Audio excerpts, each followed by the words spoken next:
Bom dia, meus irmãos, a graça e a paz do Senhor Jesus. Hoje, 27 de novembro, dia de vestibular, dia ou de uma temporada de gripe. A gente está num momento bem complicado, né? Mas, graças a Deus, estamos aqui para continuar a nossa EBD na matéria que começamos na semana retrasada, porque semana passada nós tivemos a presença do nosso preletor fazendo uma EBD especial, a qual eu recomendo aos irmãos que não puderam ainda assistir, possam assistir. Nós hoje vamos então para a nossa aula número 2, matéria, o controle da língua, ok? Vamos orar? Deus querido, nossa oração esta manhã é que possamos ser ministrados pelo Teu Espírito Santo, que ao usar a Tua palavra possa trabalhar e confrontar as nossas vidas. Obrigado, Deus, porque podemos aprender de Ti e da ética, do comportamento, do testemunho cristão, para poder assim viver vidas que mais glorificam o Teu nome. Continua conosco, abençoa os nossos jovens que estão fazendo prova no dia de hoje, que possam, Deus, ter o resultado que esteja conforme a Tua vontade. É o que oramos em nome de Jesus. Amém. Muito bem, queridos. Vamos dar início lembrando de alguns alvos, ou o alvo do nosso estudo de hoje, ok? Conscientizar-se, primeiro, que a verdade e seus aliados estão em perigo na nossa sociedade.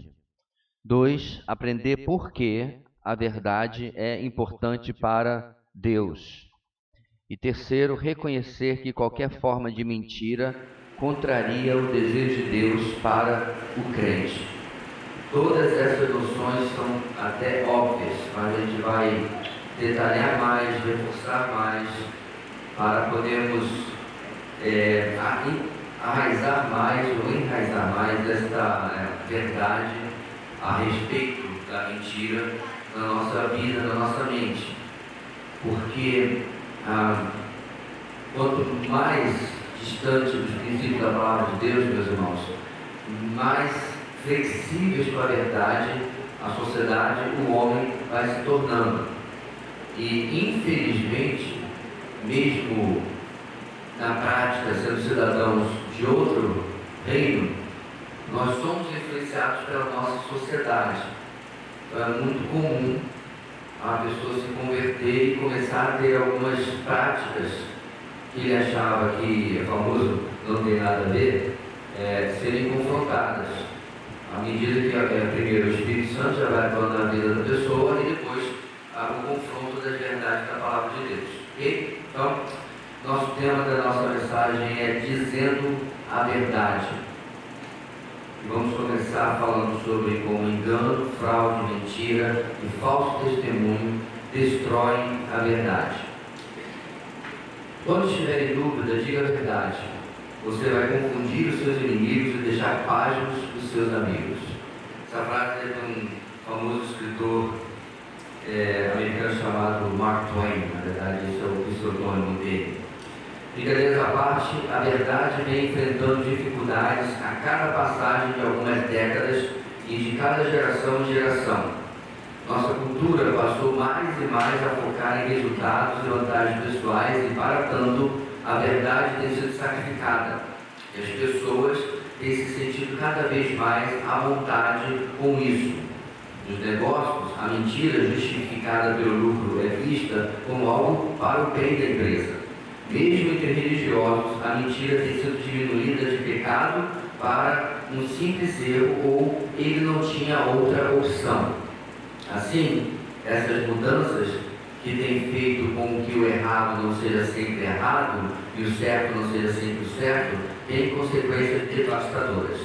Então, começando, irmãos, já estamos vendo que existe uma inclinação da nossa sociedade em colocar, vamos usar a expressão, que os fins justificam os meios, certo?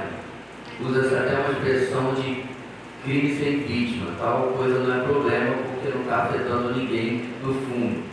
Então, ética, honestidade e tudo mais vai depender da situação na visão dessas pessoas. Só que se você lembrar lá no Antigo Testamento, A literatura de sabedoria vai dizer que Deus odeia balanças fraudulentas. A ideia, quem gostaria de pedir 1 quilo de carne levar mais caro, né? 1 quilo de carne levar 900 gramas para casa porque alguém está fraudando a balança. Porque a gente quer que as coisas sejam tratadas com veracidade. Agora, olha que interessante. Vamos usar então o exemplo da balança. Eu não aceitaria isso ser feito comigo. Mas muitas vezes eu não sou tão rígido assim nos meus padrões para fazer com o outro.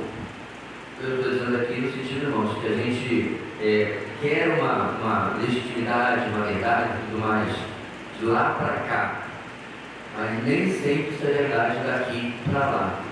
E é óbvio que eu não estou falando de necessariamente coisas grandiosas, coisas assim, e é exatamente o que é o objetivo do nosso estudo, é verificar que não é só a franca, aberta e escancarada mentira, fraude, engano que é o problema, mas são as pequenas manifestações disso daí.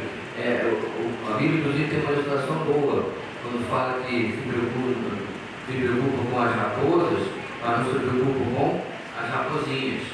Ou seja, são as pequenas rachaduras que a gente pode mais à frente ver que é um problema na nossa vida. Né? Algo importante de entender é que a verdade não anda sozinha. Seus aliados são a confiança, a integridade, a fé, a segurança e a estabilidade.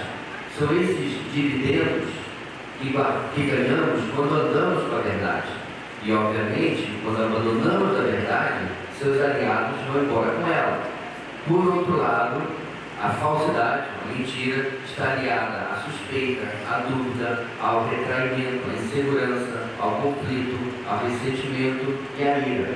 Não é à toa, até para usar um cenário que está muito presente hoje no nosso momento, numa pesquisa há um tempo atrás, as Forças Armadas eram uma das instituições que mais confiança gerava na população. Adivinha qual era a fatia da população que menos confiança gerava? Você tem uma nota e uma chance.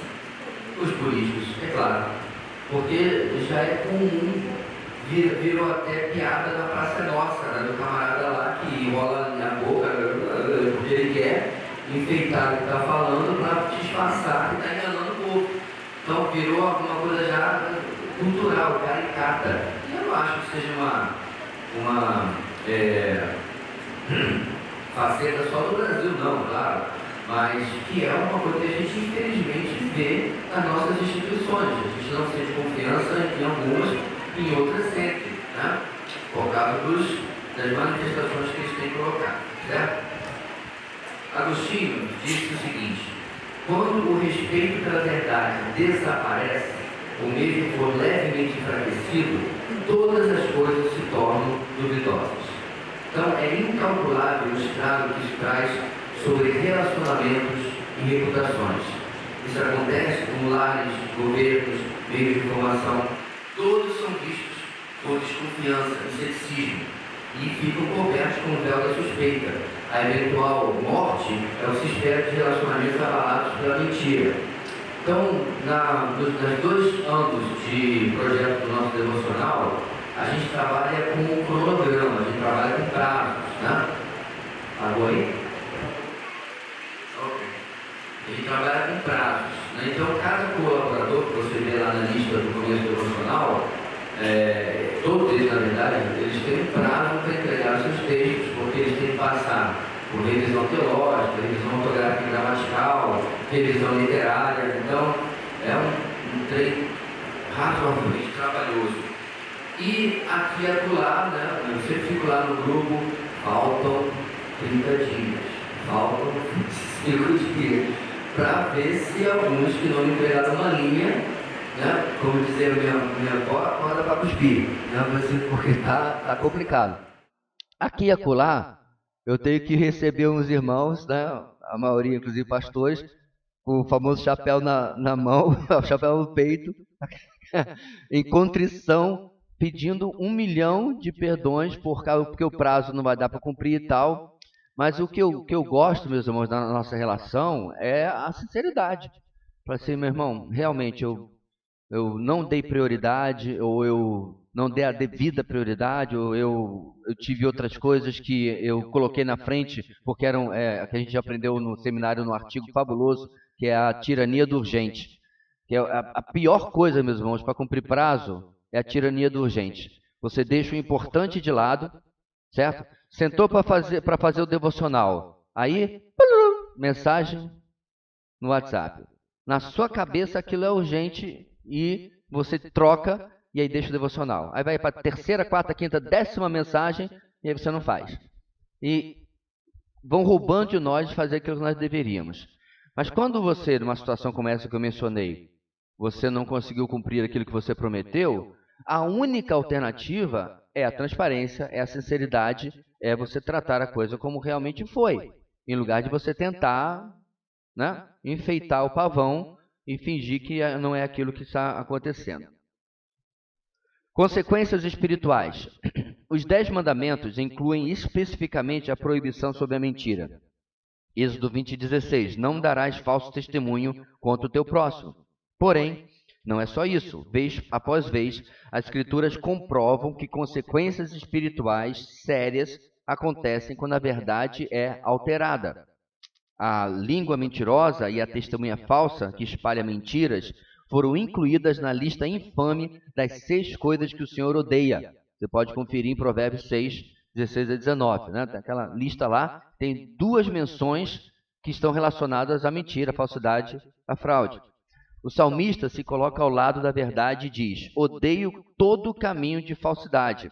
Salmo 119, 104. As Escrituras dizem: sei que desejas a verdade no íntimo. Salmo 51, 6. Isto é, o Senhor quer filhos que tenham a verdade dentro de si. Mas por que será que a verdade é tão fundamental e importante para Deus? Nós vamos ver algumas razões. Primeiro, alinhamento é a explicação. Deus se preocupa que aqueles que são seus filhos, os que estão em seu reino, vivam e sejam de acordo com a sua natureza, pois Ele é o Senhor, Deus da verdade. Salmo 31, 5. E o Deus que não mente. Tito 1, 2. O Senhor Jesus é aquele que é cheio de graça e de verdade. João 1, 14. Aquele que habita em nós, o nosso Consolador, é o Espírito da verdade. João 14, 17, 16, 13. Todos os caminhos de Deus são verdadeiros. Salmo 25, 10. A palavra do Senhor é verdadeira. Ele é fiel em tudo o que faz. Salmo 33, 4.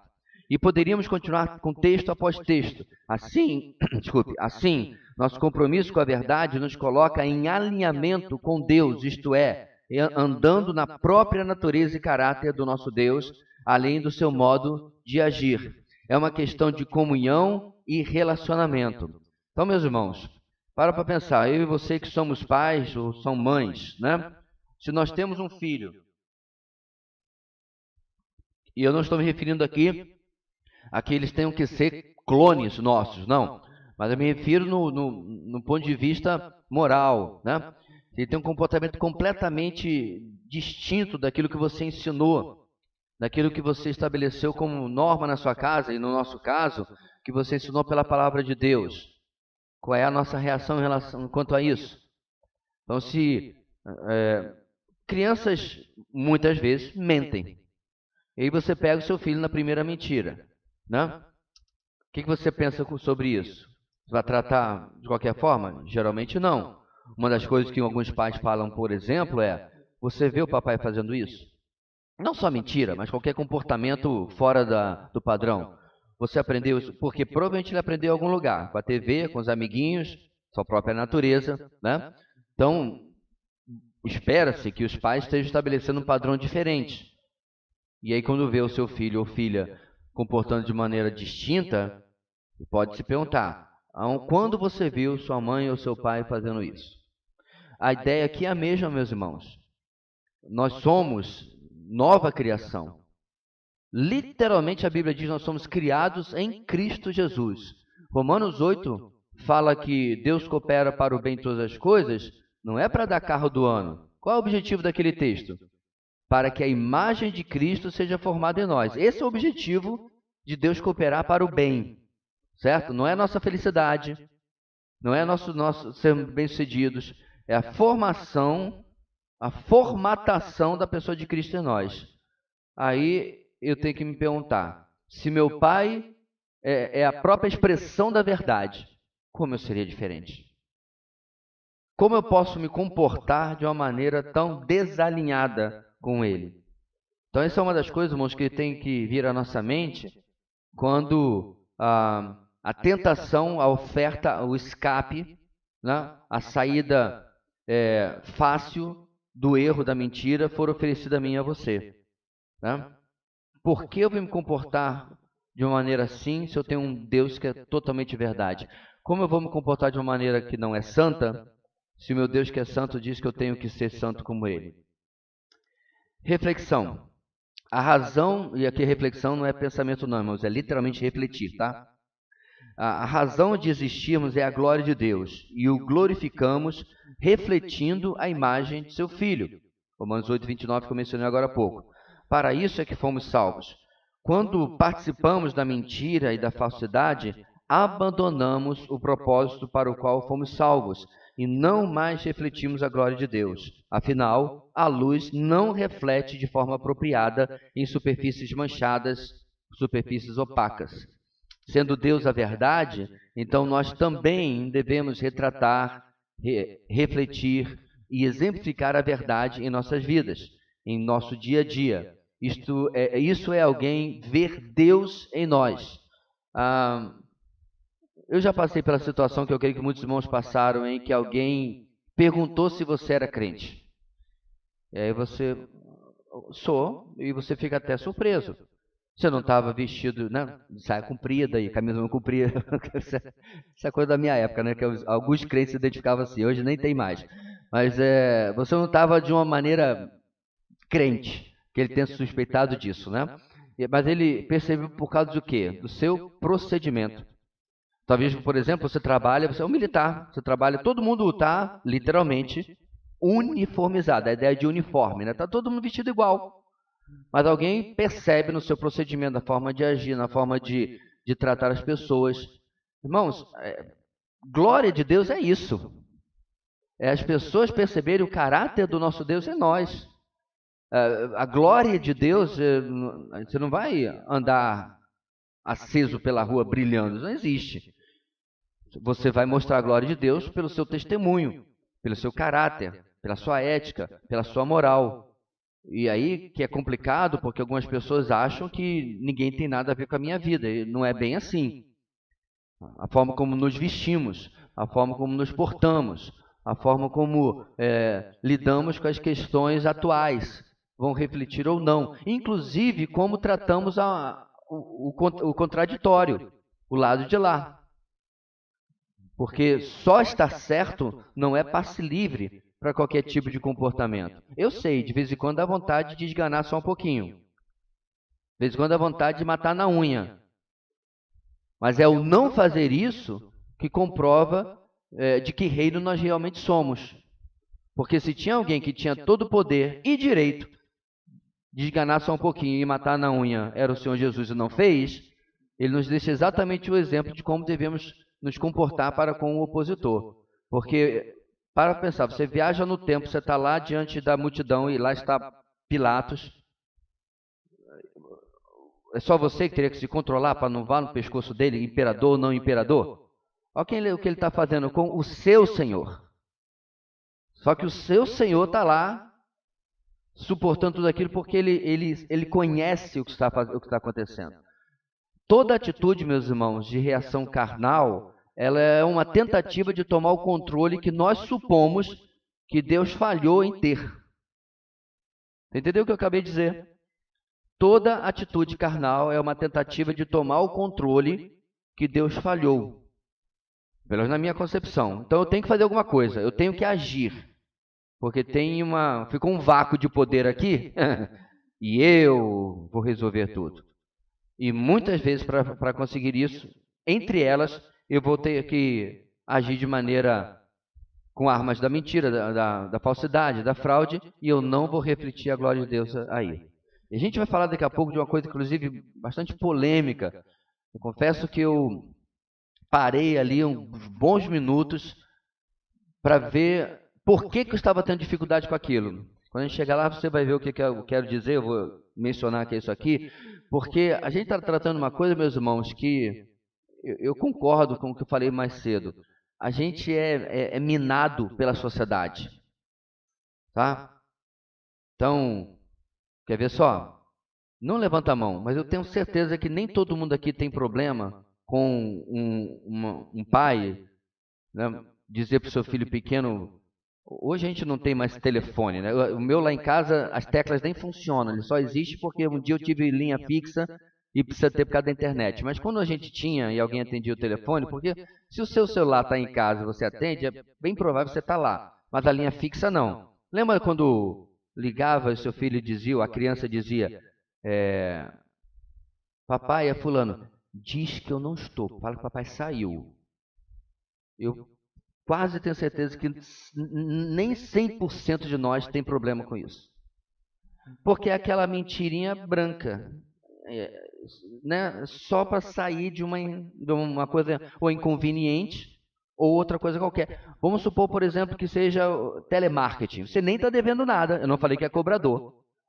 É o chato do telemarketing, né? Que, olha, eu estou ligando porque eu já conversei outro dia com o seu Joverci, eu queria retomar a coisa, aí eu falo pro meu filho, não filho, diz que papai não está. E aí é que a gente tem que começar a perceber, meus irmãos, o quanto a gente de fato leva isso aqui a sério. Nas coisas mais bobas, vamos chamar assim, do nosso dia a dia, né? Vamos lá. Terceira coisa aí, submissão. Por que Deus se importa, né? Tanto. A verdade não é uma sugestão, uma opção, ou mais uma alternativa para os santos. É uma ordem, independente do preço. Primeiro, porque é contra a nossa natureza, ou deveria ser. Os justos odeiam o que é falso. Provérbios 13:5. Segundo, porque estamos debaixo de imperativos bíblicos. Não mintam uns aos outros, visto que vocês já se despiram do velho homem com suas práticas. Colossenses 3:9. E em parte alguma das escrituras, podemos encontrar isenções a essas ordens. Pelo contrário, elas são absolutas. O envolvimento com a mentira irá afetar o nosso relacionamento com Deus e nossa consciência nos incomodará quanto a isso. Ou seja, nossa própria paz está em jogo. Então, novamente, meus irmãos, estamos vendo de diversos ângulos e aqui vamos mais uma vez tocar em mais um ponto de que eu devo me comportar assim, eu devo seguir esse padrão pura e simplesmente porque Deus assim me ordenou. Não há aqui para mim uma opção, uma alternativa, né? Mas é uma simples questão de ou eu obedeço ou eu não obedeço aquilo que Deus está me determinando. Vamos falar de uma nova parte da mentira, que é o engano. E aí eu coloco uma experiência pessoal aqui, meus irmãos. Eu costumava assistir aos jogos do Flamengo em um bar perto de casa. Na outra quadra tem o bar do Flamengo, os irmãos sabem, lá no meu bairro. E eu ficava o tempo todo segurando uma garrafa de refrigerante para que ninguém tirasse conclusões do tipo, eu vi o pastor em um boteco, ele deve estar desviado ou algo assim. Com o tempo nem isso mais eu quis fazer, porque e eu não recrimino quem vá, né? Literalmente eu ficava com uma garrafa de refrigerante de preferência de cor escura, porque Guaraná também ia ser com 2 tempos assim, assistindo o jogo e acho que chegava a dar cãibra. Para uma questão minha, não estou jogando sobre ninguém, de consciência. E com o tempo eu achei que não valia nem o trabalho, né? E preferia apenas acompanhar o resultado pela internet, porque eu não tinha pacote para assistir. Mas o ponto que eu trouxe essa ilustração, irmão, que na verdade eu substituí de uma ilustração que o autor colocou muito similar no seu livro, mas que era muito cheio de cultura americana, a gente não ia se relacionar. Eu quis dizer o seguinte: eis a armadilha da nossa prontidão em tirar conclusões erradas e geralmente precipitadas. E é uma armadilha para nós mesmos porque nos tornamos vítimas do que pensamos de forma errada. E aqui eu me refiro, é claro, a alguém que passasse e tirasse uma conclusão precipitada sobre a minha presença ali, né? Quantas vezes percebi algo errado e já avaliava as pessoas, os potenciais meliantes, para descobrir para quem era o culpado? Fiquei com raiva, frustrado, com sede de justiça. Eu era o juiz e o executor. Talvez você esteja curioso em saber se realmente algo errado havia acontecido, mas isso é indiferente. Quer houvesse um culpado ou tenha sido apenas um mal-entendido de minha parte, eu já havia caído na armadilha da conclusão errada e precipitada. Eu me lembro no seminário, nós tínhamos uma regra de os poucos da minha época que tinham carro, né? Na verdade, na minha turma inteira só tinha um aluno que tinha carro, mas se você tivesse um carro, você não poderia dar carona para uma colega ou qualquer outra moça ou mulher sozinhos, ok? Nosso seminário, e eu, na verdade, sigo praticamente à risca essa regra até o dia de hoje, mas nós não podíamos. E aí, num tema muito similar, um professor, e eu não lembro agora quem estava pregando, ele falou assim, sobre a questão de você lateralizar coisas, engano, que você não sabe os fatos. Aí você diz, olha, eu vi o professor fulano com uma loira saindo do seminário. Que história é essa? E aí no dia seguinte você descobre a sua vergonha que a esposa morena dele tinha acabado de tingir o cabelo. E aí você tirou um engano da sua própria precipitação em deduzir alguma coisa sem ter os fatos. Eu me lembro claramente dessa ilustração até hoje, irmãos, porque no dia a dia a gente faz isso. É cultural. Né? E detalhe, a nossa tendência é pressupor o pior. E eu não sei você, é uma luta constante de você não achar que fulano fez, pelos piores motivos possíveis, aquilo que você não esperava que ele fizesse. Não cumpriu com tal responsabilidade, ou faltou com a palavra em alguma coisa. Você não vai lá e dá a chance da pessoa dizer, olha, eu tive este problema e eu não pude fazer o que eu tinha combinado contigo. Mas lá atrás, como eu disse, você já foi juiz e executor, né? Já pecou, sem ter tido a oportunidade de averiguar realmente o que aconteceu. Nessas situações, podemos até perceber o Espírito Santo nos perguntando, e se você estiver errado? Você tem todos os fatos? E lembramos que até na falha justiça dos homens, todos são inocentes, até que seja provado o contrário. O engano é o pecado das falsas conclusões, quer isso fique conosco, quer compartilhemos com outros. O que é pior ainda, semeia a desconfiança, a dúvida, a confusão e pode destruir de forma irremediável as reputações. Então, meus irmãos, eu vejo que uma das únicas formas de prevenir isso, e eu vou dar outras aqui mais detalhadas, é o diálogo, a transparência. Você ir lá e perguntar por que aconteceu tal coisa. Qual o problema que está acontecendo aqui? Para que você não seja própria vítima das suas precipitações e de pré-julgamentos baseados no engano. Mas vamos ver, irmãos, mais detalhadamente, como podemos nos vacinar contra a tentação de julgar mal e precipitadamente e ainda mais de passar adiante falsas informações. Primeiro, desenvolva um espírito paciente que retém e evita o julgamento até que todos os fatos sejam verificados. Porque, inclusive, parte do fruto do Espírito, em Gálatas 5:22, é paciência. Nos precipitamos, já está no termo, porque nós não temos paciência de averiguar, né, um pouquinho. Olha que interessante, às vezes a gente gosta tanto de ser CSI na vida das pessoas, menos quando isso é em favor das pessoas. A gente quer dar uma de detetive e tudo mais para descobrir o que está acontecendo, mas deveríamos ter o mesmo zelo para perceber por que isso ou aquilo aconteceu. Agora deixa eu dar uma resinha aqui, meus irmãos. É verdade, tudo isso que eu estou falando não deveria acontecer. Mas você já percebeu que às vezes acontece porque eu faço alguma coisa de errado, mas eu não ofereço uma explicação, uma justificativa como eu deveria? Eu deixo como está.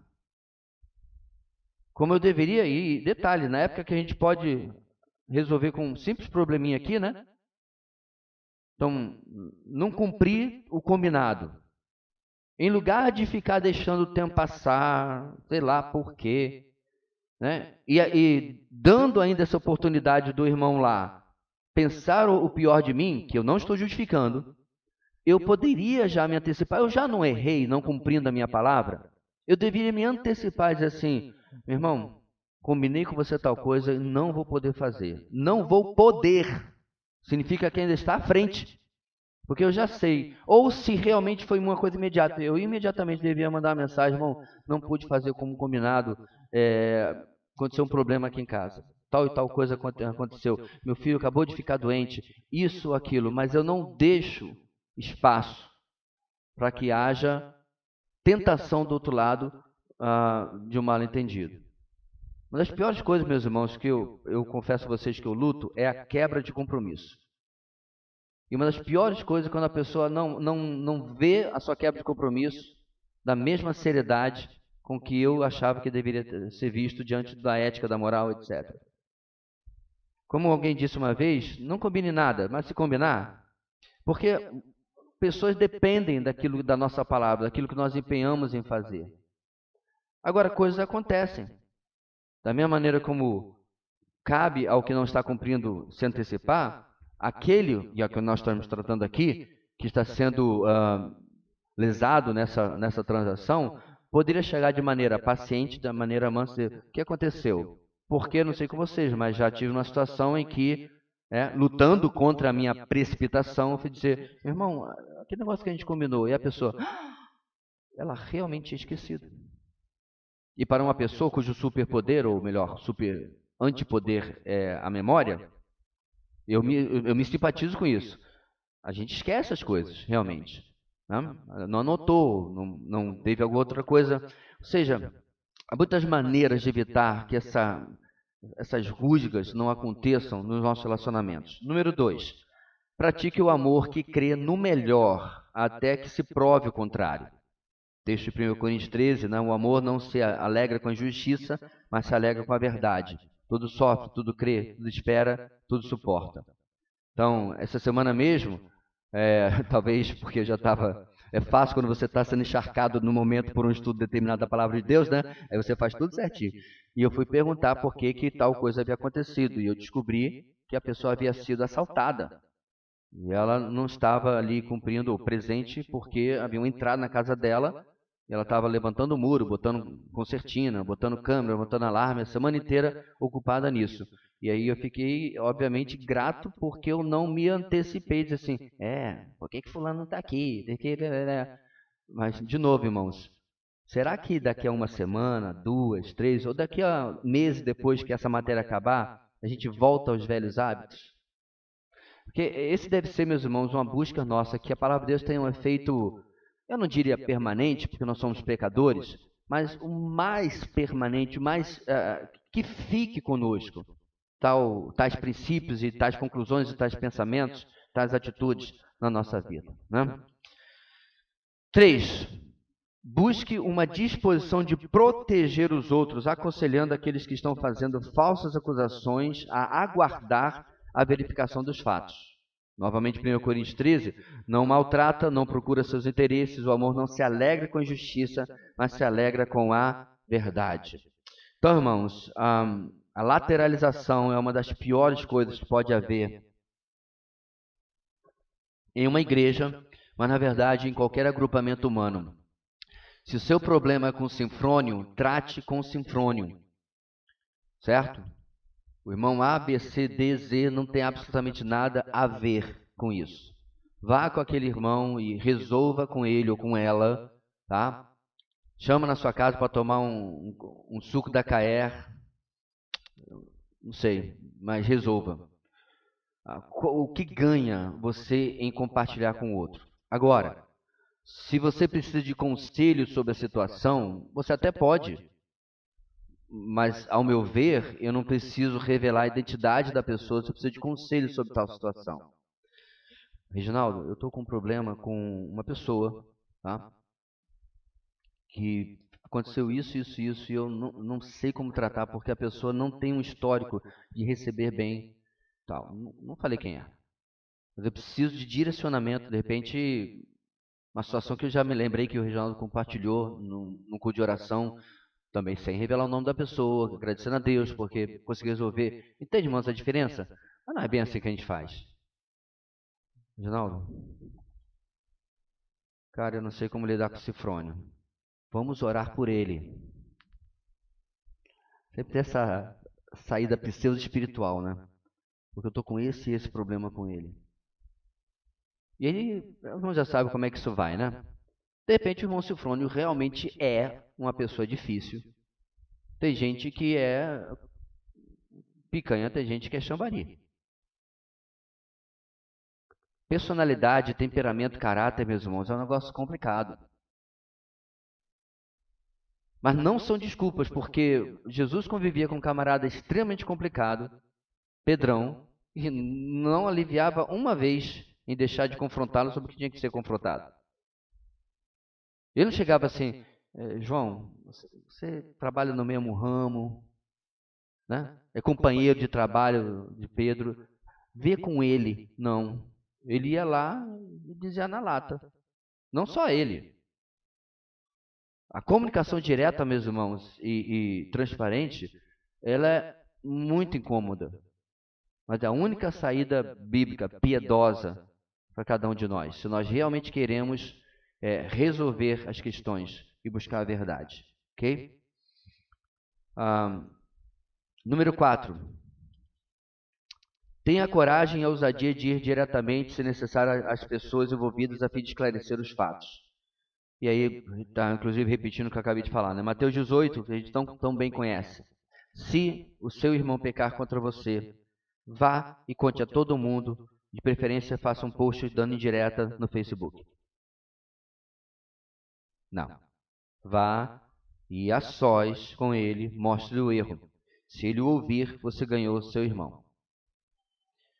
A alternativa do exposto acima é se tornar um soldado que conduz as pessoas por um campo minado de conclusões erradas, deixando uma trilha de vidas em relacionamentos feridos, que poderiam ter sido protegidos e curados. Então, novamente, meus irmãos, eu me lembro que muitos anos atrás, está lá no nosso canal, eu preguei uma mensagem chamada Confrontar e Amar. Não sei quantos lembram dessa mensagem, já tem uma década aí.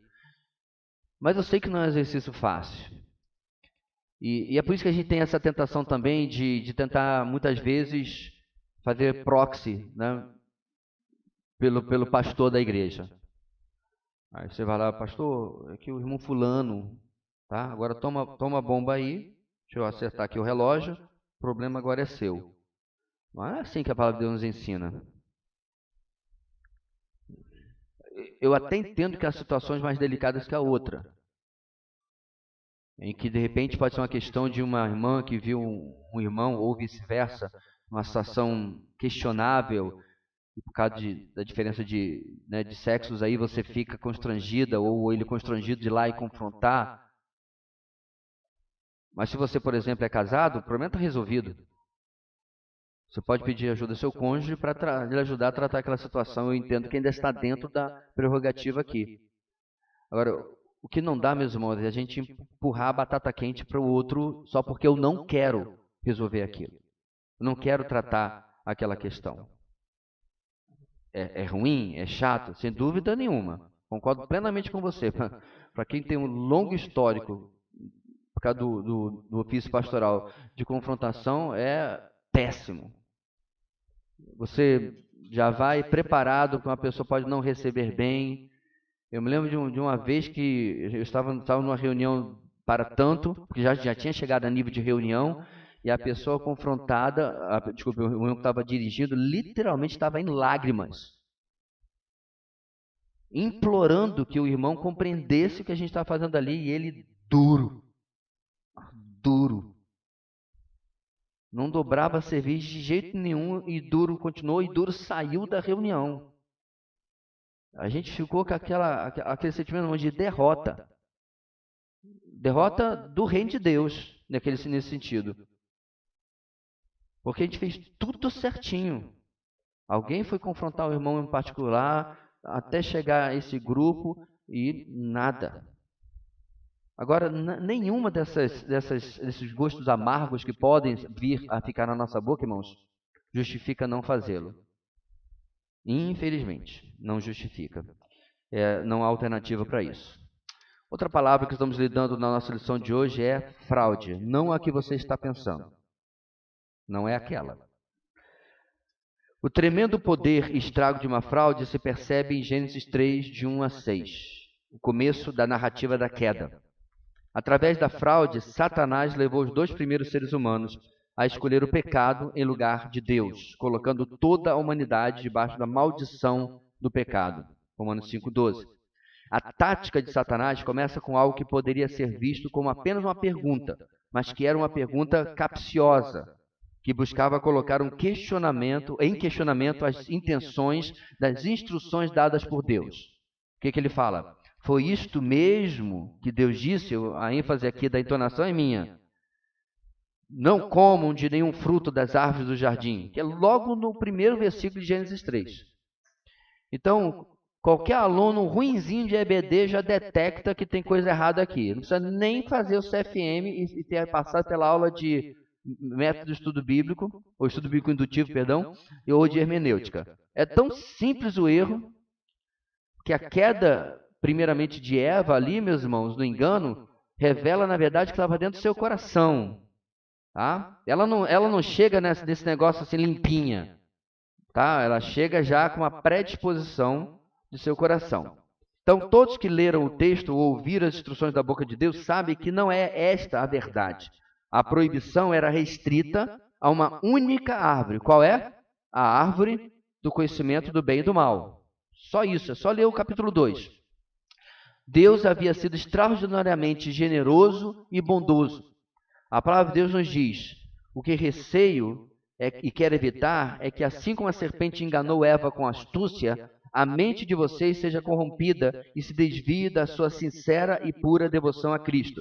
O 2 Coríntios 11, 13. Irmãos, o engano aqui, que inclusive vai ser repetido pelo próprio Paulo nas instruções em Timóteo, certo? Quando ele diz, não permito que a mulher tenha autoridade sobre o homem. É um dos textos que justifica, sem sombra nenhuma de dúvida, que não existe pastorado feminino. Isso é invenção da influência do feminismo dentro da igreja nas últimas 2, 3 décadas e do liberalismo teológico. Não, pastor, isso aí é porque não há... Não, o texto é muito claro, só você ler. Não há liderança espiritual nem no lar e nem na igreja de mulheres sobre homens. Mas entenda, o uso da palavra engano, tanto em um texto como lá como aqui em Coríntios, não é como se ela dissesse, ei, eu não vi o que aconteceu. Não. O engano, meus irmãos, é a ideia de você puxar de dentro da pessoa o que ela quer com uma oferta fraudulenta. Certo? É aí que está o uso da palavra fraude aqui no nosso estudo. E isso muitas vezes é usado por nós em nossas palavras. Às vezes, com as melhores, entre aspas, das intenções. Em querer levar a pessoa a uma determinada postura ou comportamento e, às vezes, até mesmo a conversão. Um evangelismo fraudulento que promete coisas que não estão nas Escrituras, que não são o Evangelho, não é evangelismo de fato. Ok? Bem, continuando. E ainda assim, muitas vezes usamos desta tática. A distorção dos fatos tem se tornado uma técnica amplamente usada para manipulação, vantagem própria e autoproteção. É usada nos negócios, usada nos relacionamentos, usada até nos púlpitos.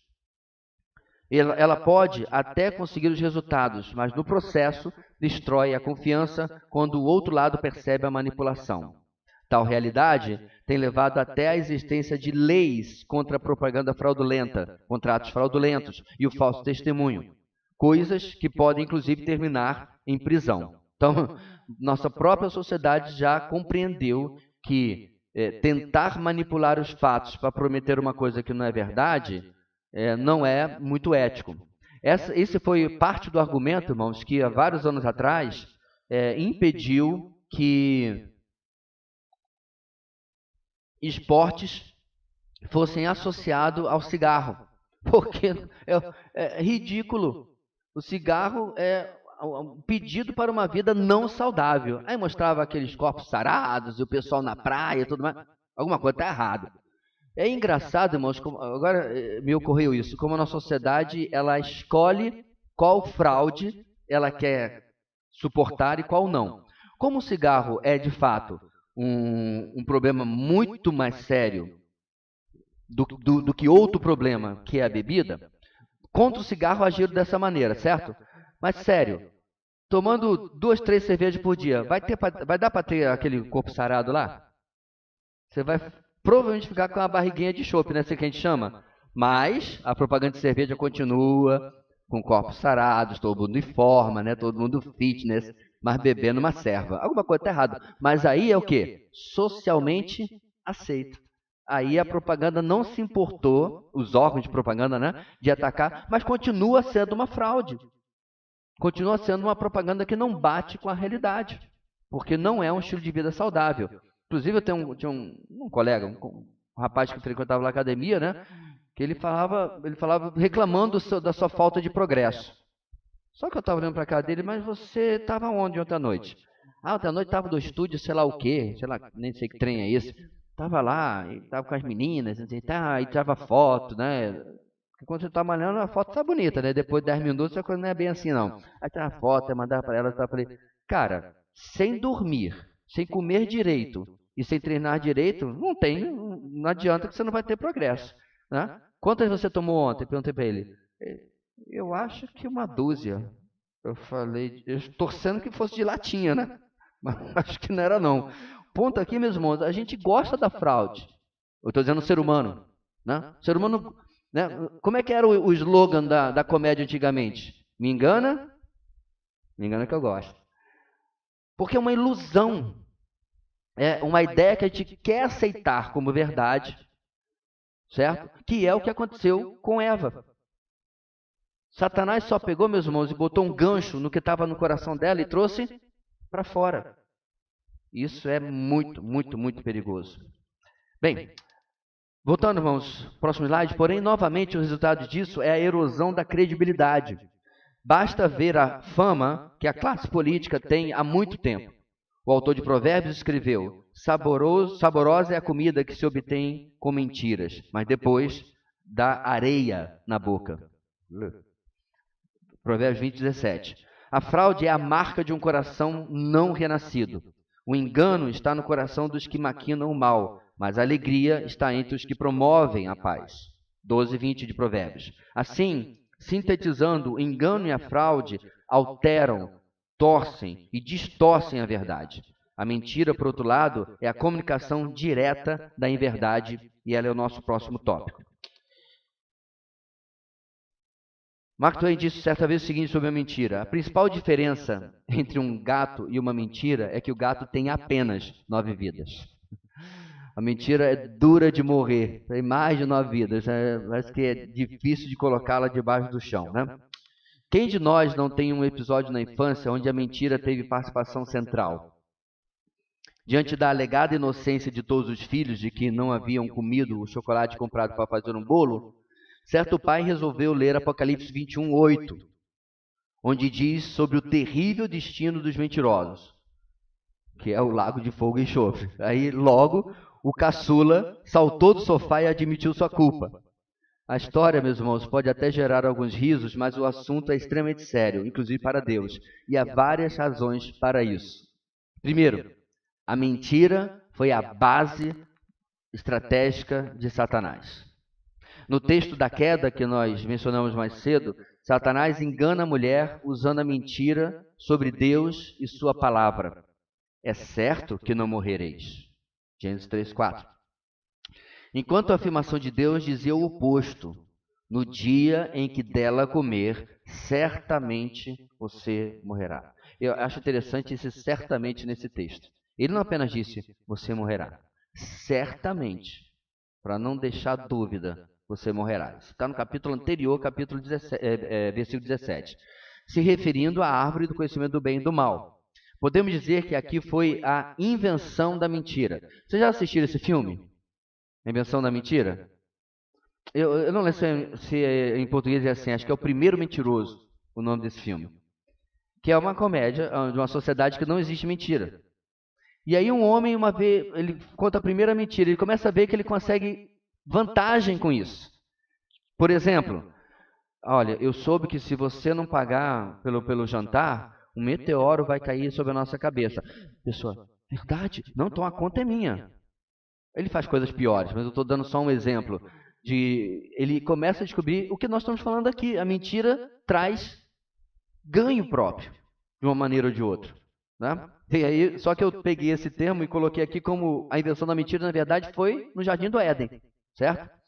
E não é diferente ao longo da história. Satanás impregnou a nossa cultura com a mentira de que o pecado não traz consequências. A mentira de que posses materiais são o caminho da nossa felicidade. E outras muitas. Né? Ele mente sobre o caráter de Deus ao colocar questionamentos diante de perdas.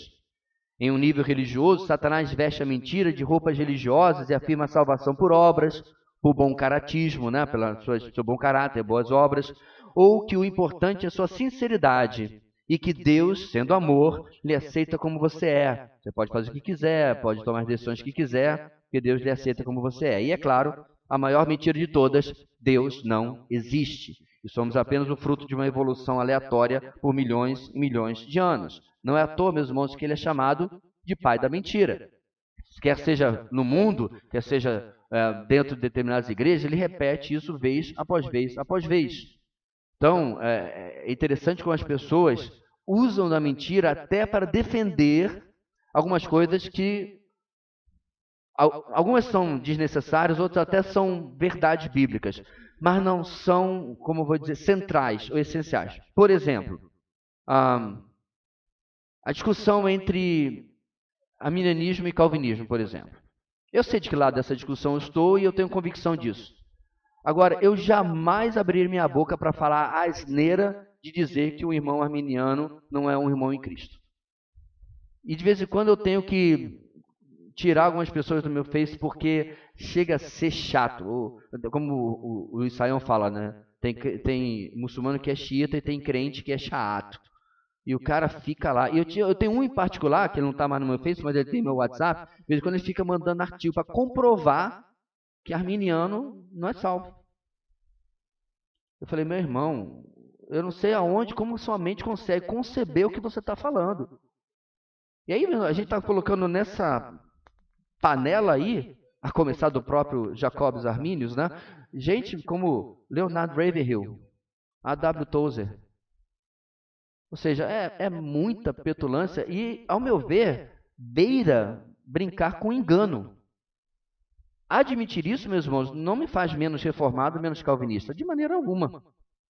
Eu apenas não sou tolo ou obtuso de afirmar uma coisa que a Bíblia não afirma. E assim vai, né? É a mesma coisa como se alguns tratam questões como escatologia como central. Eu tenho a minha posição, ensino a minha posição e defendo a minha posição com convicção bíblica. Mas eu jamais, eu até brinco com os amigos que não são da mesma linha que eu defendo sobre as nossas diferenças, mas são nossos irmãos em Cristo. E aí vai, como vez após vez as pessoas vão colocando coisas. Mas essa semana a coisa não foi nas doutrinas aceitáveis. Era um desigrejado argumentando que tudo aquilo que nós fazemos demonstra que nós temos ligação. Tá sentado? Com a besta do Apocalipse. Sabe por quê? Porque tem prédio, porque tem horário para reunir, porque tem organização. Tudo isso é estrutura. Nossa, o pessoal gosta de uma conspiração, né? A estrutura sobre a qual o anticristo vai estabelecer o seu reino. Eu falei, meu amigo, só for na tua cabeça, porque eu já vou ter sido arrebatado, não vou estar aqui, então fique à vontade. Ele pode ficar com o nosso prédio, pode ficar com o que quiser, porque eu vou estar andando em ruas de ouro, não estou nem aí para tudo isso. Eu falei, cada coisa que as pessoas... E, detalhe, jogando quase toda a cristandade fora da cristandade, por causa de suas convicções. É esse tipo de mentira que Satanás gosta que as pessoas usem, quando na verdade não tem base nenhuma para afirmar isso ou aquilo. Ok? Essa estratégia de Satanás que é usada. Bem, e a gente, obviamente, como a gente falou aí sobre o ateísmo, quando você começa a conversar com um ateu, você começa a perceber aquilo que é o título até de um livro. Não tenho fé suficiente para ser ateu. Eu não me refiro à nossa fé, que é baseada em fatos bíblicos, certo? Mas uma fé onde você crê em coisas que não tem comprovação, mas você acredita assim mesmo. Né? Durante anos e anos, ficou plenamente aceito de que nada pode vir de nada, certo? E ainda assim eles insistiram que o universo veio do nada. Quando você perguntava o que tinha antes do Big Bang, eles... E aí, fé, um tipo de fé que tinha de ter. Alguns anos atrás, começaram as teorias de que de fato, segundo eles dizem, algo poderia vir de nada. Eles celebraram, que agora eles tinham uma justificativazinha para a sua fé. Agora, jamais isso foi efetivamente comprovado em laboratório, porque não é exatamente isso que é ciência. Você tem uma tese, você comprova aquela tese pela ciência, e eles não conseguem. Mas o engano e você manipular os fatos satisfaz quando você atende à sua narrativa. E meus irmãos, aí eu vou abrir um parênteses, né? Eu sei a situação complicada que o nosso país está passando, mas eu fico muito triste quando crentes precisam usar de fatos ou narrativas mentirosas para justificar porque está apoiando este ou aquele lado do espectro político. Não precisamos da mentira, não precisamos do factoide, não precisamos do fake news. Eu tenho uma pessoa próxima que fica me mandando material o tempo todo, e alguns são tão claramente falsos que eu digo para a pessoa, espero que você não tenha passado para ninguém, porque isso não é verdade. E alguns eu fico assim, com a pulguinha atrás da orelha, e eu vou dar um simples Google. Eu vi, isso aí não é verdade. Outro dia mostraram uma foto do presidente eleito apanhando lá na ditadura militar. A foto é falsa. Eu não preciso dessa foto para falar as verdades sobre o caráter dessa pessoa. Mas a mania de querer passar as coisas só porque favorece a minha narrativa, isso não é cristão. Né? E de novo, irmãos, a verdade não precisa de ajudinha. Apenas fale a verdade, tem os fatos. E isso já satisfaz tranquilamente. Fecha parênteses. Seguindo. Mentir desacreditando a verdade e ou mudando-a por outra é a força do sistema de Satanás. E ele deseja que os homens façam o mesmo. E quando o fazemos, nos associamos ao seu plano e estratégia. E como só existem dois lados, o de Deus e o de Satanás, nos associamos ao lado dele quando optamos pelas armas da mentira. A inverdade é a linguagem do sistema deste mundo. Aqueles que estão no mundo estão mais alinhados com esta linguagem, pois nela encontram meios de satisfação e conquista. Precisamos nos afastar disso. Afinal, adúlteros, vocês não sabem que amizade com o mundo é inimizade com Deus? Quem quer ser amigo do mundo, faz-se inimigo de Deus. Tiago 4,4. Segunda verdade sobre a mentira. A mentira faz parte do passado do crente. Como obviamente sabemos, a mentira nada tem a ver com a nossa vida no espírito e sua atuação em nós. A mentira é um produto da carnalidade, isto é, da nossa natureza pecaminosa. Ela está relacionada com a nossa velha vida sem Cristo. Portanto, ela é um anacronismo, ou seja, algo que está fora do tempo na vida daquele que já nasceu de novo, que é nova criação, 2 Coríntios 5,17. Portanto, se alguém está em Cristo, é nova criação, as coisas antigas já passaram, eis que surgiram coisas novas. É como se voltássemos a algo que não nos pertence mais e do que fomos libertados. Não mintam uns aos outros, visto que vocês já se despiram, passado, né? Do velho homem com suas práticas e se revestiram do novo, o qual está sendo renovado em conhecimento à imagem do seu Criador. Colossenses 3, 9 e 10. Porém, nossa nova vida nos coloca alinhados com a natureza daquele que nos salvou. Aquilo que o agrada deve nos agradar também. O Senhor odeia os lábios mentirosos, mas se deleita com os que falam a verdade. Provérbios 12, 22. Apesar da mentira ser parte da estratégia de Satanás e algo do nosso passado, infelizmente, ela continua no nosso presente por causa da nossa natureza pecaminosa. Mesmo regenerados, isso ainda é uma realidade, no sentido de que ainda é alguma coisa que nós podemos ter dificuldade. Mas eu creio, meus irmãos, que esse argumento nos ajuda bastante. Né? Alguém já falou para você que você está agindo como uma criança? Eu não me refiro a literalmente uma criança. Né? Alguém já falou para você que você está agindo de maneira infantil? Como é que você se sente? Nada bem, né? Especialmente se for verdade, não for apenas uma palavra de engano para ganhar um argumento, né? se você está agindo de fato de maneira imatura. Você está se trocando com alguém, não é assim que fala aqui no norte? Está se trocando com alguém, você está se trocando com fulano. Você é criança. Essa é a ideia, meus irmãos, de quando nós estamos nos comportando de uma maneira que não nos é apropriada. Nós não somos mais deste mundo, literalmente. Não é só porque estamos com os 2 pés nesta terra que isso não é verdade. Nós literalmente somos peregrinos. Paulo fala isso, Pedro fala isso. E, portanto, como embaixadores do rei, a gente tem a representatividade do nosso rei aqui. E como eu posso me comportar de uma maneira que o meu rei não se comportaria? Como eu posso me comportar de uma forma que relembra a vida da qual ele me tirou? Essa é a ideia por trás desse ponto 2. 3. Mentiras são usadas para o nosso o proveito próprio. Mas por que, então, optamos por algo que vem de uma parte tão detestável de nós, o nosso passado, a nossa carnalidade? Porque a mentira é uma maneira rápida e fácil de ganhar vantagem, proteção e promoção dos interesses pessoais. Pense, por exemplo, em uma mentira de brincadeira, realmente brincadeira. Vamos lá, eu fiz uma videoconferência com meus pais pouco antes de sair para o aeroporto, numa viagem que eu fiz há 2 ou 3 semanas atrás. Não se lembram, né? Ao mesmo tempo, isso aí eu fiz de noite, porque minha mãe é meio Agatha Christie, né? Detecta as coisas assim que é triste. E ela já estava meio que suspeitando, sabe, lá, de que alguma coisa estava errada. Aí a gente fez uma videoconferência lá, né, na cozinha e tal, né? E ao mesmo tempo, o Azaf, o nosso filho, combinou de almoçar com eles no dia seguinte. Porém, quando a campainha tocou, lá estava eu, filho preferido, né? Estava eu, chegando para o almoço e não com quem eles esperavam. Obviamente, nada de errado foi feito. Apenas uma surpresa que necessitou de uma mentira de brincadeira. Ok?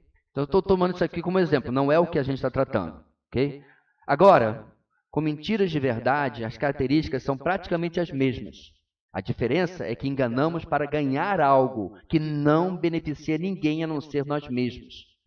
Mentimos para promover a nós mesmos, para chamar a atenção a nós mesmos, para proteger a nossa reputação, para fugir do castigo. É engraçado que ao proteger a nossa reputação, nós estamos de fato afetando-a, né? Manchando-a. Mentiras são ótimas servas do ego.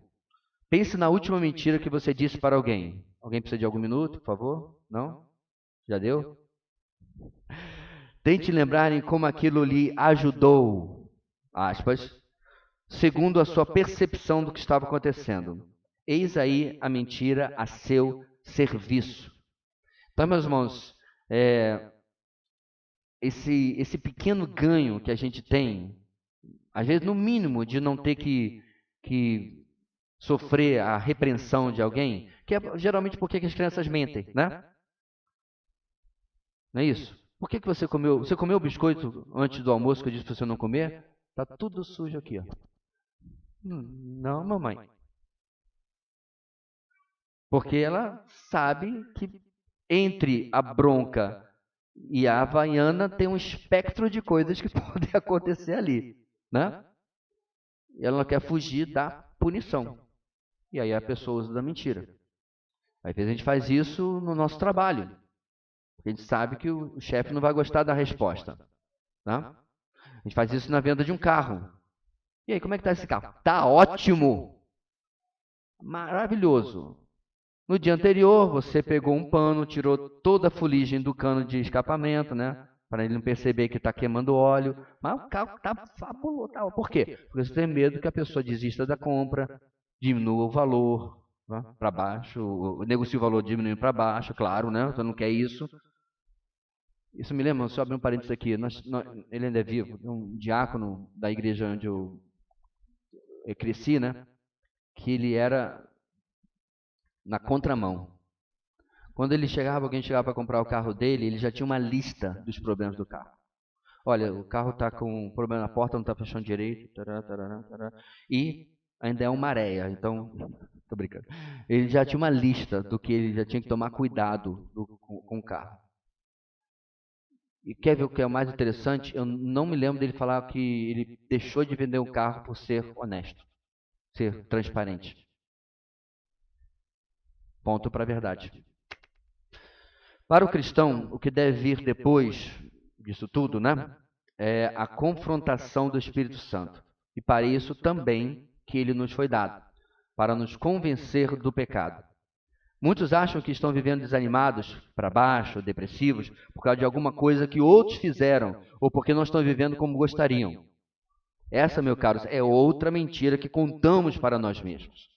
Depois do seu pecado com a mulher de Urias e contra o próprio Urias, Davi escreveu: enquanto eu mantinha escondidos os meus pecados, o meu corpo definhava de tanto gemer. Salmo 32, 3. E a razão não era emocional puramente, era divina. Pois dia e noite a tua mão pesava sobre mim, minhas forças foram se esgotando, como em tempo de seca. Versículo 4. Esse é aquele espaço de tempo entre o pecado e o arrependimento no qual estamos em guerra. Pois a carne deseja o que é contrário ao espírito, e o espírito o que é contrário à carne. Eles estão em conflito um com o outro, de modo que vocês não fazem o que desejam. Gálatas 5,17. Durante essa batalha, a carne nos oferece de bandeja uma série de racionalizações, ou seja, de explicações plausíveis, pelo menos para a carne, claro, né? Do porquê eu precisei mentir e como confessar seria pior ainda. E aí, meus irmãos, voltando ao que eu disse anteriormente, às vezes as pessoas dizem assim, não, eu não estou bem, eu estou depressivo, por causa daquilo que fulano fez comigo. Entendo o que eu quero dizer. Isso não significa que fulano, beltrano, não importa, não tenha feito algo, ok? Mas, via de regra, o que está acontecendo é que eu não estou admitindo os processos dentro de mim que causam desânimo, depressão, enfim, me colocam para baixo. Por quê? Eu não estou vivendo o que eu deveria viver. No caso de Davi, o pecado era óbvio e claro. Mas nós já tratamos isso, irmãos, em diversas matérias. Se tinha uma pessoa que tinha toda a justificativa do mundo de ser depressivo, quem era essa pessoa? Se alguém salva, porque eu já falei isso umas 10 vezes. Quem é a única pessoa na história, meus irmãos, que tinha todas as razões para ser depressivo? Jesus. Leia os evangelhos. Não temos nada escrito do que ele falava com o pai quando saía para orar, mas eu não acredito que ele ficava assim, ó, tá dando não. Ó, você viu a última de Pedro? E os dois irmãos disputando lá, quem vai ser o primeiro? Eu quero mais não. Eu vou voltar agora. Consegue imaginar o Senhor do Universo choramingando?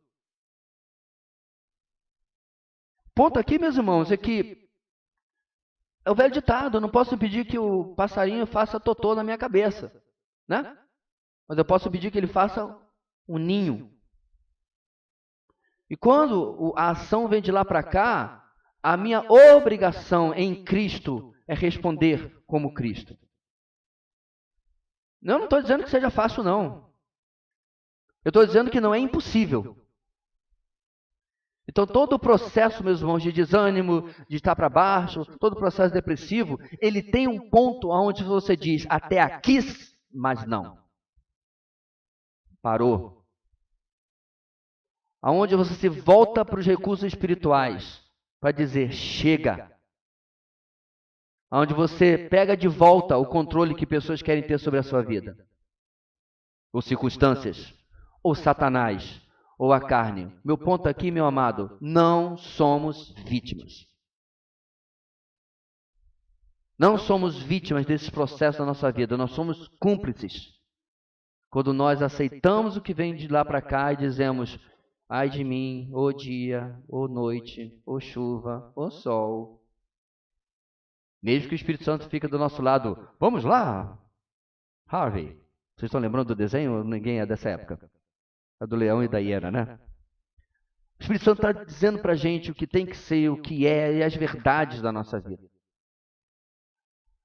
E como é que a gente começa a resolver isso? Nossa lição. Em lugar de ficar apenas, né? Pá, como recebendo as ondas e as ondas de ataque, de que quer que seja na nossa vida, eu me comunico, eu vou do outro lado e digo assim, olha, isso aí não tem como continuar dessa maneira. Eu uso das armas da comunicação, da verdade, contra aquilo que está sendo, que está vindo contra mim. Agora, voltando para o nosso exemplo aqui de Davi, quando o problema já é outro, onde eu sou a única fonte dos pecados, aí piorou, porque eu não posso de fato dizer que é alguma coisa externa que está acontecendo, mas são somente os processos dentro de mim. Só podemos, vira aí, filho, por favor. Só podemos orar para que a carne perca todas as vezes e que o espírito vença. Porque a mentira, quando não é trazida à luz, corrói nosso ânimo, tal como vimos no Salmo 51. Claro, todo pecado faz o mesmo, e precisamos do antídoto, do remédio de Deus, que é o arrependimento e a confissão. Mentiras que servem aos outros. É aqui que a coisa fica um pouquinho mais difícil de aceitação, talvez para alguns. Vamos lá. Talvez você esteja se perguntando, e quando precisamos mentir para proteger ou ajudar outros? No fundo, ainda é algo que fazemos em benefício próprio. Mas não deixa de ser um desafio ainda maior, pois se torna algo culturalmente até admirado muitas vezes. E, à primeira vista, parece uma exceção válida. E ainda que possamos pensar em casos como cidadãos europeus escondendo judeus em suas casas e mentindo para a Gestapo, não estamos falando de casos extremos assim. Podemos descer um pouco mais e falar das pequenas mentiras brancas, quando alguém pergunta se o bebê que acabou de nascer é bonito. Detalhe, quase nunca é. Ou se alguém perdeu peso, ou se aquela roupa é bonita. O problema é que, no fundo, mentiras não são pequenas e nem brancas. Elas têm mais a ver com as trevas. Não estamos falando em não termos tato, nem em sermos rudes. A palavra de Deus tem a dose certa. Antes, seguindo a verdade em amor, cresçamos em tudo naquele que é o cabeça, Cristo. Efésios 4,15. A verdade deve andar temperada com a misericórdia, com a gentileza, com a compreensão e, é claro, com a graça. Não há mérito ou virtude alguma de jogar a verdade nos outros, achando que está fazendo para a glória de Deus, enquanto destrói esta mesma glória com a ausência das virtudes, que acabamos de mencionar, misericórdia, gentileza, etc., que só podem vir dele. Blaise Pascal disse, o abuso da verdade deveria ser punido da mesma forma que a mentira. Assim, podemos encontrar esse equilíbrio pedindo sabedoria, como Tiago 1,5 nos orienta. E então, dar a resposta apropriada é motivo de alegria. Como é bom um conselho na hora certa. Provérbios 15:23. E o justo pensa bem antes de responder, mas a boca dos ímpios jorra o mal. Versículo 28 do capítulo 15. Não esquecendo as palavras de Paulo sobre as nossas palavras. O seu falar seja sempre agradável e temperado com sal, para que saiba como responder a cada um. Colossenses 4:6. Então, meus irmãos, inicialmente, no nosso ponto aqui, a gente precisa primar pela verdade. Tá? Às vezes tem, de uma maneira exagerada, as pessoas gostam de falar para os outros aquilo que eles desejam ouvir e não aquilo que precisam. E acham que estão fazendo alguma coisa em benefício do outro, quando na verdade não é. Então, estava assistindo um seriado outro dia, né, no seriado médico, e chegou uma pessoa com quase 200 quilos. E todo girou em torno desse problema, não conseguia fazer um raio-x, por causa do tamanho corporal, e assim vai. E aí, num determinado ponto, alguém falou para a pessoa que você é bonita como você é. Isso não é o ponto. E eu nem estou questionando se a pessoa é bonita ou deixa de ser bonita. O ponto aqui é uma fala que no contexto ali era mais maléfica do que benéfica. Você não precisa mudar. Pode continuar com 190 e tantos quilos, que está tudo maravilhoso. Quando, obviamente, qualquer pessoa, inclusive o pessoal de saúde aqui presente, sabe que isso é péssimo para a saúde. E era por isso que a pessoa estava internada. Porque a sua saúde estava sendo debilitada um coração estava com dificuldade, com deficiência cardíaca, uma série de coisas. Meu ponto, meus irmãos, por que esconder da pessoa aquilo que tem que ser? Agora, de novo, né? Não, o problema é que tem a gorda, que tem que... Não, não é isso que ele está falando aqui. Até mesmo se você vai tratar uma pessoa rude, por que você tem que tratar a pessoa com a mesma rudeza? 2 negativos vai ser um positivo? Não. O texto é claro. A gente pode trazer as pessoas para a verdade e dizer assim, olha isso aqui. E às vezes, meus irmãos, nós percebemos coisas que não são espirituais na vida de um irmão ou de uma irmã e a gente não endereça aquilo. A gente não exerce o amor pedindo uma licença e chamando, né, do lado e perguntando sobre alguma coisa da sua vida, quer seja a forma como lida com o dinheiro ou o que quer que seja, né, que poderia ser vista de outra maneira. Eu já tive que, com todo tato, chamar em todos esses anos de igreja, determinada mãe ou pai e falar assim, olha, posso falar uma coisa? Você pede acesso, você vai... Se você continuar cedendo aos choros e às birras do seu filho, não vai acabar bem. Você não está criando uma criaturinha inocente. Você está criando um filhote de pecador. E quanto mais você endossar, e para usar a palavra da moda, né, empoderar esse pecadorzinho, pior vai ficar. A palavra foi bem aceita. Mas eu não cheguei dizendo assim, ei, é assim que você vai ser mãe, é? Não. Porque você cria uma barreira. A tendência das pessoas, meus irmãos, diante da atitude de forma rude, é subir defesas. Se pelo menos a gente tivesse um versículo que falasse sobre isso, né? A palavra branda desvia o furor. A palavra dura suscita ira. Bíblia tem todas as respostas. Agora, é claro, a gente precisa praticar no nosso dia a dia, né? Ainda mesmo, mas no mesmo ponto, outro slide. Certamente está vindo a lembrança de alguns, o caso de Raabe, mentindo para proteger os espiões de Israel enviados a Jericó. E muitos encontram nisso uma justificativa para mentir em determinadas circunstâncias. É aqui que eu queria chegar, meus irmãos, que é um ponto meio controverso. Porém, podemos desfazer este argumento com uma simples pergunta. Você consegue imaginar que Jesus usaria do mesmo expediente? Não é Raabe, é Jesus. Você consegue imaginar que Jesus mentiria para proteger a sua vida, da sua família e dos espiões? Porque detalhe, uma coisa que eu esqueci de colocar aqui é que ela não fez isso apenas para proteger os espiões. Tá? Ela fez isso porque ela teve depois, ela fez um pedido, um acordo para que ela e a sua família fossem preservados, porque ela já sabia das notícias do que iria acontecer com Jericó. Então essa é uma daquelas situações em que você pode usar a braçaleira, como é que é? O que Jesus faria, né?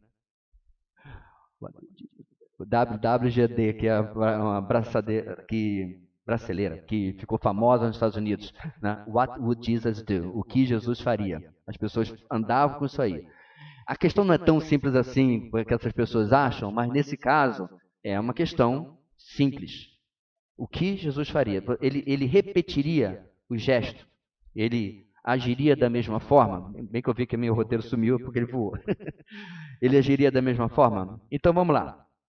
Então, mesmo que Raabe seja elogiada na galeria de Hebreus capítulo 11 por sua fé, esta fé não deixa de ter as suas imperfeições. A fé elogiada de Raabe foi em crer no Deus que havia tirado o povo de Israel do Egito, que havia aberto o Mar Vermelho e dado as vitórias que tiveram. Ou seja, ela ouviu algo sobre Deus e creu, porque é assim que fé funciona. Você ouve a palavra de Deus e você responde em confiança, certo? Daí o elogio. Porém, a mentira para se livrar da punição de ter dado guarida aos espiões foi, na verdade, uma falha na sua fé. ela seria uma fé ainda mais elogiável se Raabe tivesse chegado à conclusão de que aquele Deus dos hebreus poderia livrá-la também. A mentira de Raabe, presta atenção, irmãos, roubou de Deus a oportunidade de responder sobrenaturalmente à sua fé e intervir. Tal como depois ele fez com os espiões que foram caçados por 3 dias pelos soldados de Jericó, bons conhecedores da região, e ainda assim não foram encontrados. Certamente porque foram protegidos pelo Senhor. Mas, e se ela não tivesse mentido? E aqueles homens especificamente tivessem morrido? E aí, meus irmãos? Nada teria mudado. Absolutamente nada, a não ser que eles não estariam vivos. Deus, presta atenção, irmãos, não depende de nossa interpretação da verdade para realizar a sua vontade. Eles teriam, talvez, morrido, mas a história continuaria com a derrota de Jericó. Em resumo, os pecados das narrativas bíblicas podem ser usados em última análise por Deus, mas não por uma necessidade dele, mas por causa da sua misericórdia. Vamos relembrar mais alguns casos? Abraão e Isaac mentindo sobre a real identidade das suas esposas, certo? Deus precisava disso para preservar a vida de Abraão e Isaac? Não. Na exposição de Gênesis, nós exploramos exatamente que a fé de Abraão e a fé de Isaac falham nesse momento, movido pelo medo. Ambos tinham uma promessa. A de Abraão, inclusive, fresquinha. Que Deus ia fazer deles um grande povo, como a areia do mar e as estrelas do céu. Irmãos, isso é capítulo 12. No mesmo capítulo, ele duvida. E é interessante que ele ainda é chamado do pai da fé. Tá? Isso é outra questão. Mas o ponto aqui, meus irmãos, é que ele duvida e ele toma, lembra que eu falei? Carnalidade, ele toma as rédeas nas suas mãos, dizendo, Deus falhou, eu tenho que fazer alguma coisa. Então, Raabe tira uma nota 6,5, 7, talvez com uma ajudinha, ela passa aí, né, de ano, mas a fé dela falha ao ela não confiar que o Deus que abriu o Mar Vermelho, como ela havia mencionado, que havia colocado o Egito de joelhos, não podia salvar a si própria. Agora, vamos supor também, meus irmãos, que apesar de ter ajudado os espiões, tanto os espiões como ela morressem. Irmãos, olha a história da igreja. Dietrich Bonhoeffer não viu o final da guerra. Apesar de toda a sua fidelidade, toda a sua resistência pacífica contra o nazismo, ele foi enforcado há poucos meses antes da assinatura do armistício. Quantos e quantos mártires na história da igreja não foram poupados? O meu ponto, meus irmãos, é uma frase que eu conheci há muito tempo atrás, o Deus da fornalha ardente é o mesmo Deus de Estevão. Eu e você não escolhemos como vamos glorificá-lo. Deus não precisa da nossa ajudinha para que o final aconteça do jeito que deveria acontecer, segundo a nossa opinião. Neste caso aqui em particular, Deus não deixa que a mentira de Raabe venha à luz e coloque por terra o seu plano de sobrevivência, mas isso não significa que Deus está endossando isso aqui. Nós estamos vendo, meus irmãos, na nossa lição, e eu confesso, eu também estou aprendendo bastante com isso, que não há absolutamente espaço para a mentira na vida de alguém que está em nova criação. Não pertence ao nosso reino, ponto.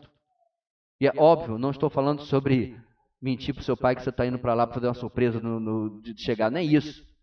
Já deixou claro que não é uma besteirinha dessa. Estou falando de coisas reais da nossa vida, do dia a dia, que estão dentro das categorias que estamos vendo até agora. Ok? Seguindo adiante, meus irmãos, agora vamos falar sobre o falso testemunho. Este é um pecado particular contra a verdade. Aqui, nos referimos particularmente a dar falso testemunho contra uma pessoa, geralmente com algum ganho pessoal. Como Jezabel, que inventou algo sobre Nabote para que o imaturo rei Acabe pudesse ficar com a vinha dele, narrativa que você encontra em 1 de Reis 21. Ou quando Sinédrio produziu falsas testemunhas contra o Senhor Jesus, Mateus 26. Isso é tão ofensivo que a própria mentira foi chamada de falso testemunho nos 10 mandamentos, a gente viu no início da aula. O falso testemunho tem consequências especiais porque joga uma injúria contra pessoas inocentes, e depois isso é algo praticamente irreparável. Afeta a sua reputação e suas famílias. Não é por nada que o Senhor disse: a testemunha falsa não ficará sem castigo, e aquele que despeja mentiras não sairá livre. Provérbios 19:5. Portanto, antes de falar algo sobre qualquer pessoa, aquele que teme a Deus deve ter certeza das informações. Conta-se que um noviço foi pedir perdão ao chefe da abadia, porque no momento de chateação com ele, espalhou rumores sobre o seu superior. De maneira muito calma, o chefe da abadia ouviu aquele noviço e disse: você está perdoado, meu jovem, mas eu quero lhe dar um exercício. Tome essa pilha de papéis e coloque na frente da capela, do lado de fora. Ele atendeu, fez, e volte comigo no dia seguinte. No dia seguinte ele voltou e o chefe da abadia falou assim: agora vá lá e recolha todas as folhas, todas as tantas folhas que eu lhe dei. Deu um número para ele. E o noviço falou: meu senhor, isso é impossível. Estamos na temporada dos ventos. O vento já espalhou para tudo quanto é lugar as folhas que você me deu. E aí o chefe da abadia disse: da mesma forma, é impossível que você corrija o dano que você causou pelo falso testemunho que você prestou.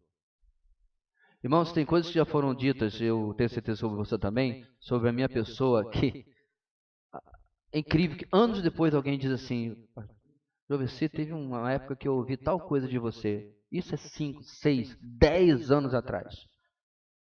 Até uma que é crime e que nunca aconteceu. Esse é o poder do falso testemunho. Nós somos, como seres humanos, propensos a acreditar no pior das pessoas, mesmo que tal coisa não tenha existido.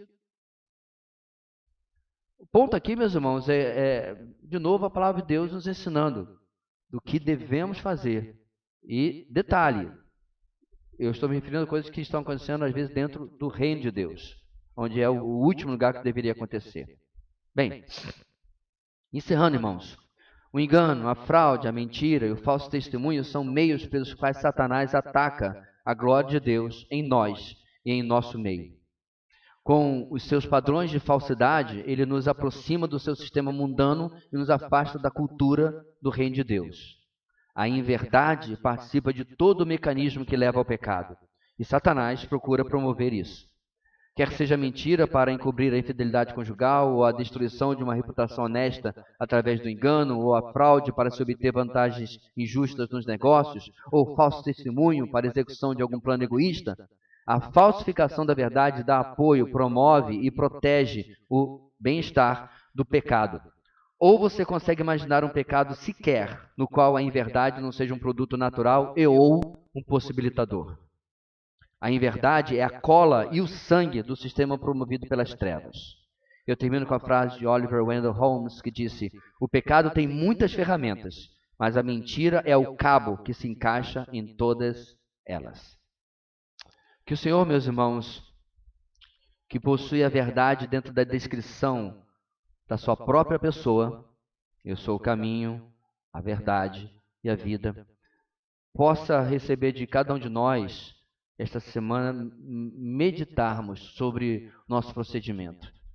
É muito provável que essa lição precise atingir coisas inocentes, coisas que nós não achamos tão ruins assim em cada um de nós. Até mesmo nosso nível de pensamento. Porque todas as coisas que nós falamos, irmãos, elas não são ruins apenas quando elas saem da nossa boca, mas quando elas entram no nosso coração também. Porque eu posso até não externalizar, mas eu já estou envenenando alguém, a mim próprio, contra o meu próximo, quando estou alimentando inverdades no meu coração. Amém? Vamos orar? À noite estaremos juntos de novo para louvar o Senhor. Que Deus nos dê uma boa tarde na sua presença. Deus querido, ouvimos, ó Deus, verdades duras a respeito da falta dela. Ajuda-nos, ó Deus, a respondermos com seriedade, respondemos, ó Deus, com quebrantamento e, particularmente, atendermos ao convencimento do Teu Espírito em nossas vidas. Possamos, ó Pai, não olhar para o lado na nossa família ou na nossa igreja, naquilo que precisamos responder ao Senhor, mas sim para dentro de nós. E atentar, ó Pai, para que a verdade seja uma companheira na nossa boca. É isso que oramos em o nome de Jesus. Amém e amém.